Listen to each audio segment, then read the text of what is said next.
Olá, olha, hoje, 17 de setembro, uma data interessante, né?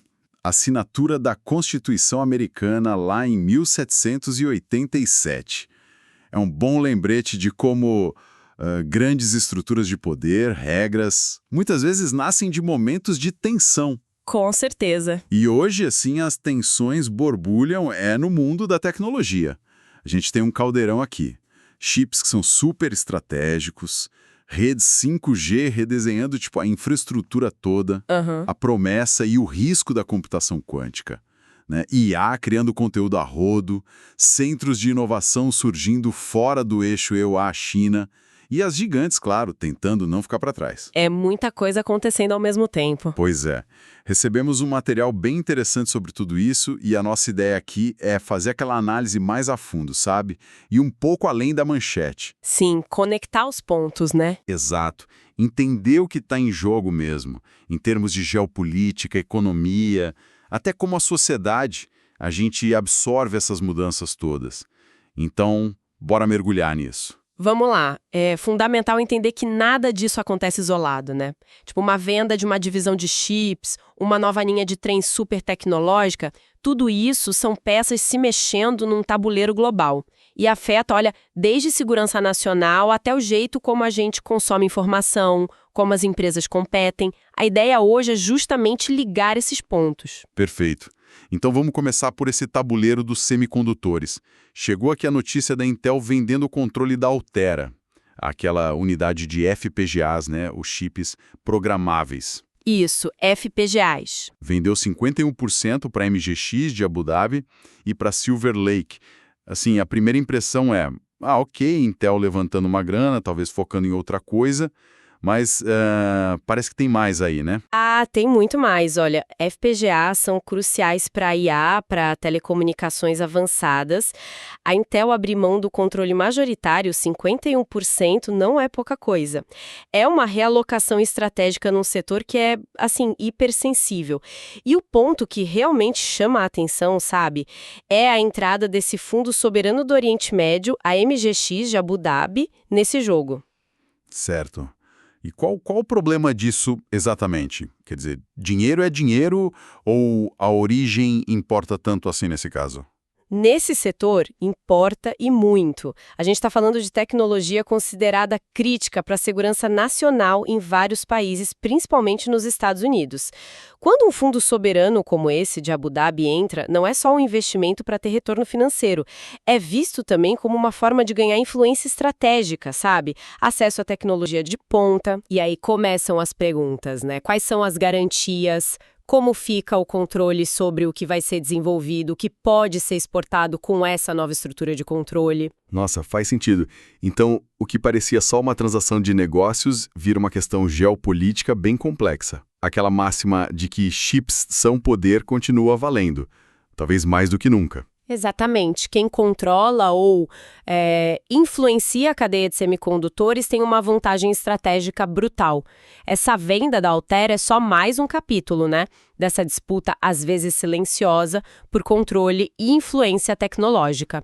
Mostra como esses fundos soberanos estão se posicionando ativamente nesse tabuleiro. É algo para ficar de olho. Com certeza. Faz todo sentido. Bom, saindo um pouco do microchip, mas indo para a infraestrutura que ele habilita, a gente tem essa parceria da Nokia com a Deutsche Bahn, lá na Alemanha, criando a tal primeira ferrovia 5G. Isso soa muito futurista, mas o que isso muda na prática? Para quem viaja de trem para operação, é só um Wi-Fi melhor no trem? Quem dera fosse só isso. Mas vai bem além, viu? A ideia é transformar a malha ferroviária inteira numa plataforma digital conectada.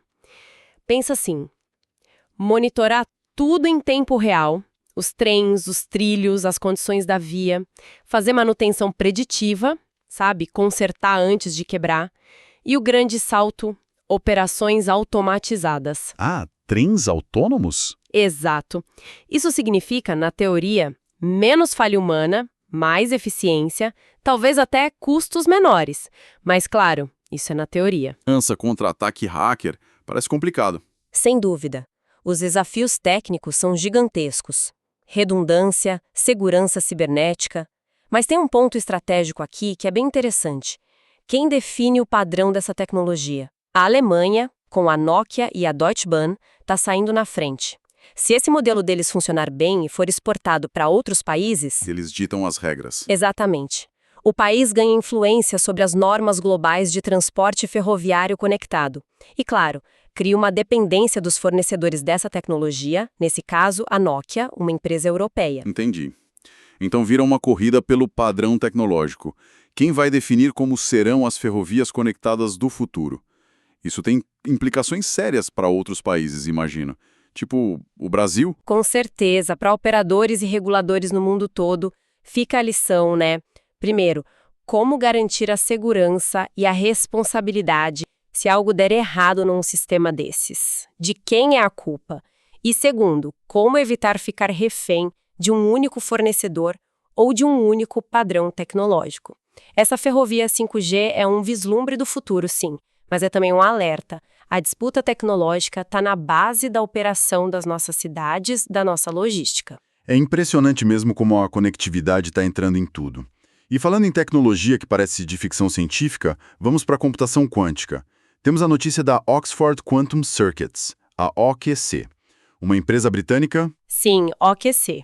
Que instalou um computador quântico em plena Manhattan, no coração financeiro. E isso é, assim, bem inesperado, né? O que elas querem fazer com um computador quântico lá? É um sinal muito claro, né? De que a computação quântica está começando a sair do laboratório para buscar aplicação prática. E o mercado financeiro é um alvo óbvio.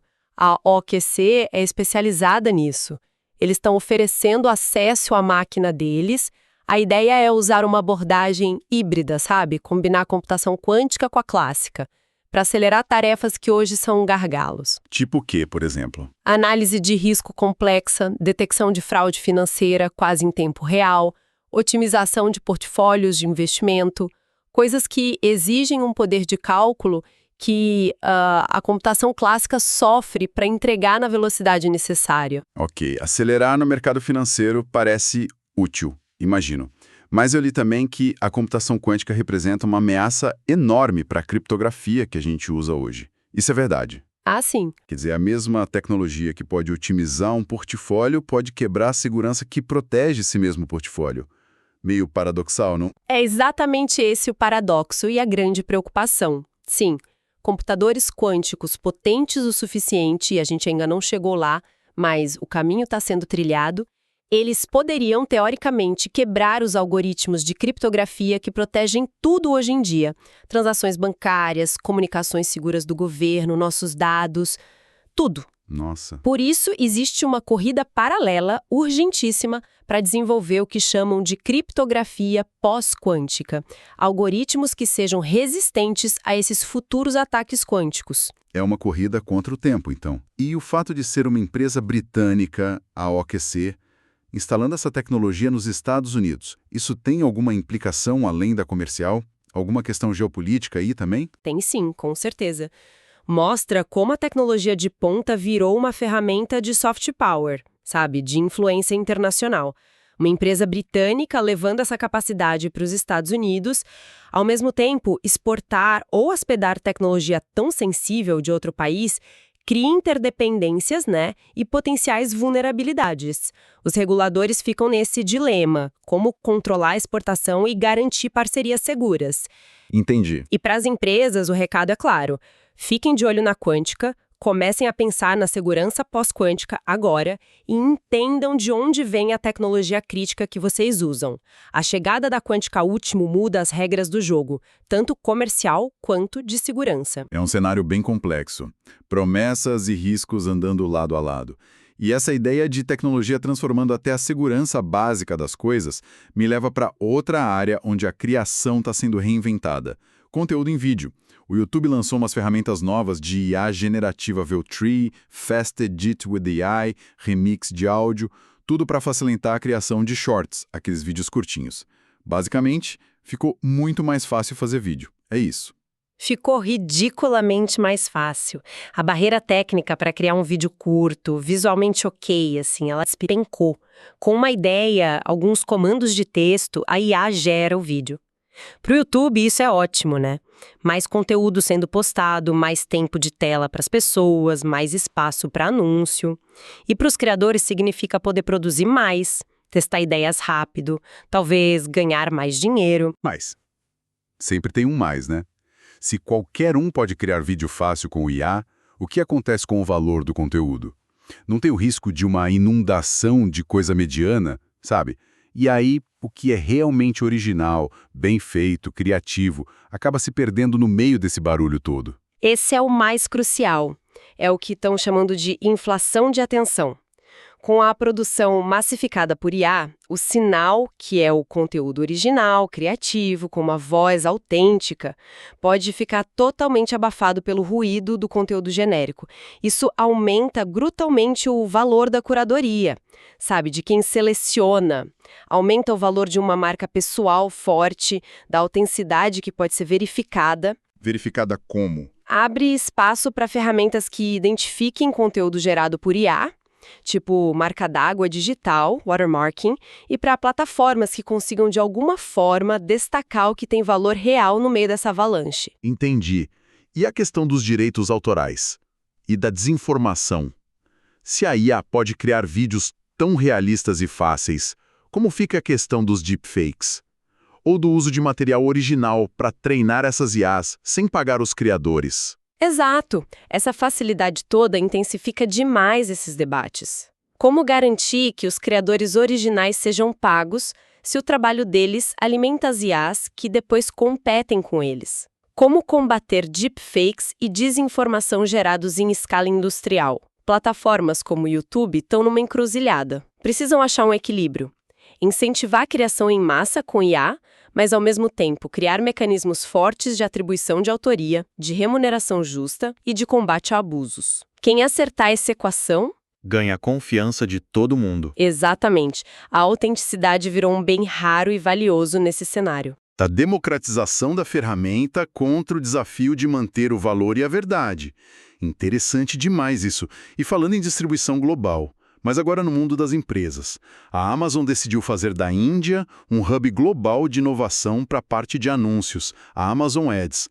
Sair do Vale do Silicon para inovar em publicidade lá na Índia. O que está por trás dessa mudança? Olha, parece uma combinação bem inteligente de fatores. Primeiro, talento. A Índia tem um pool gigantesco de engenheiros, desenvolvedores qualificados e com custo ainda competitivo, né? Segundo, o mercado. A Índia é um mercado consumidor enorme e super diverso. É perfeito para testar novas ideias de publicidade em escala real antes de levar para o resto do mundo. Testar lá primeiro. Isso. E terceiro, adaptação. Desenvolver lá permite criar soluções que já nascem pensadas para a realidade de mercados emergentes. Tipo, diferentes formas de pagamento que são populares lá, ou formatos de anúncio que funcionam bem em conexões de internet mais lentas. Ah, interessante. Então, em vez de criar nos Estados Unidos e depois ter que adaptar para o resto do mundo, eles já criam pensando globalmente, mas a partir de um mercado emergente chave. Faz mais sentido. Exatamente.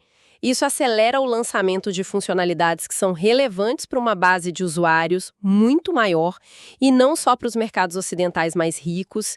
E tem um efeito positivo para a Índia também, né? Fortalece todo o ecossistema de tecnologia lá, atrai mais investimento, mais conhecimento, ajuda o país a subir na cadeia de valor digital. Não é mais só um lugar para terceirizar serviço barato, mas um polo de inovação de verdade. Parece uma estratégia que outras gigantes da tecnologia poderiam copiar, né? Distribuir a inovação para onde o talento e o mercado realmente estão. É bem provável que a gente veja mais disso sim.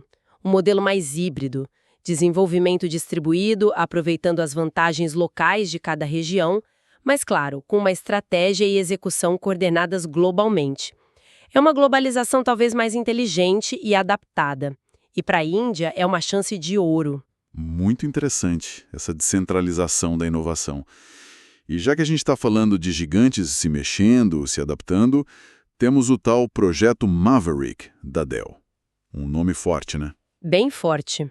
É um plano interno deles para redesenhar tudo, sistemas, produtos, focado nas demandas de inteligência artificial em larga escala. Isso me soa como uma empresa tradicional correndo muito para não perder o bonde da IA. É um desafio grande para um player já estabelecido como a Dell. É um desafio gigantesco. Talvez até existencial, sabe? O Maverick representa bem essa luta dos incumbentes das empresas que já são grandes e estabelecidas para se adaptar à era da IA.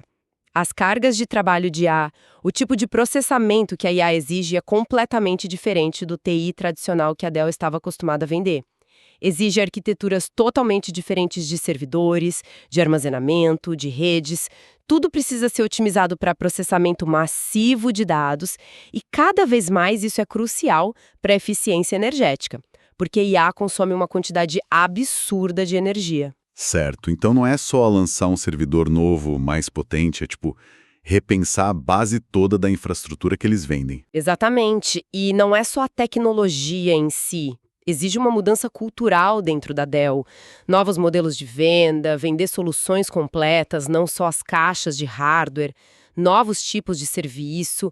A Dell precisa conseguir oferecer o que chamam de stacks integrados, hardware, software, serviços, que tornem a adoção de IA mais simples para as empresas clientes.